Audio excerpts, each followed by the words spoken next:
And I'm not, I blamed Winston Churchill because he could have taken the peace deal, but I'm not blaming him for who he was.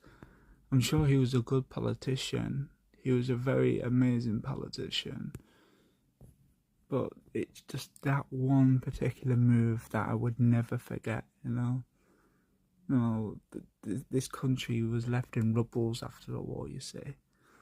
And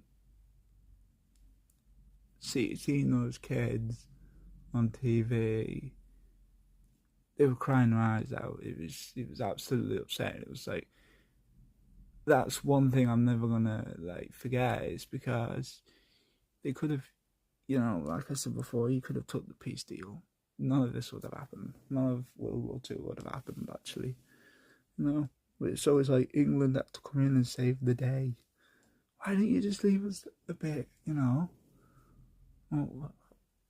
like, you had America, you had France and everyone else, but they came up with the peace deal. We won't be dealing with what we are dealing with today. But like I said, I'm sure Winston Churchill was he was an amazing man. I do have a book of him as well. That's why I like Winston Churchill. Not saying I don't like him, but I just lost all respect for him during the war, literally. Like World War Two, I lost all respect for him then. But there he is. Told you. I don't always say I hate him, but there is some things that I do hate him on, and we all have political views, don't we?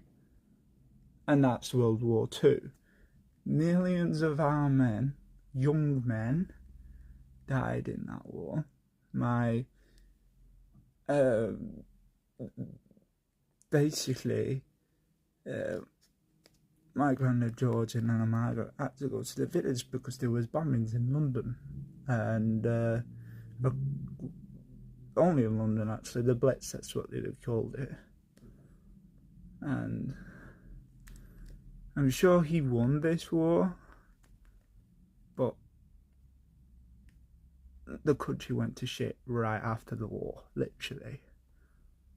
But I'm sure he was such a good politician.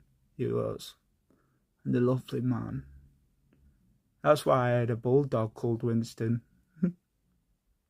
Because I respect him. I respect him, but that was one thing I cannot respect him on, was the war.